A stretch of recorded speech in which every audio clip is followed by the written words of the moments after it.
Kurundwad police ठाण्याच्या कार्यक्षेत्रातील एका गावातील हायस्कूलमधील विद्यार्थिनीचा विनयभंग केल्याप्रकरणी कुरुंदवाडमधील संशयित आरोपी अजित दिवटे याच्या विरोधात पोक्सो अंतर्गत गुन्हा दाखल करण्यात आलाय। या घटनेमुळे शैक्षणिक वर्तुळात खळबळ उडाली आहे।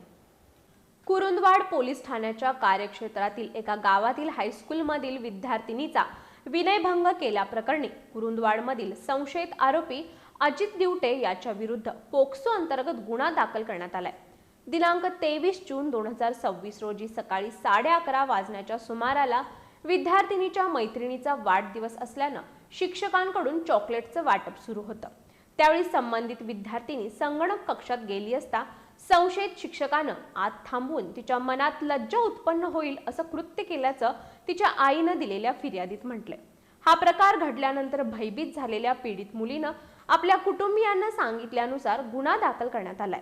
2 दिवसांपूर्वी संबंधित शिक्षकाला ग्रामस्थांनी मारहाण केल्याची चर्चा आहे। याबाबत गुन्हा दाखल करण्यासाठी पालकमंत्री प्रकाश आंबेडकर यांना निवेदन देण्यात आलं होतं। संबंधित गावामध्ये असंतोष असून या घटनेमुळे परिसरात संताप आणि चिंतेचं वातावरण निर्माण झालंय।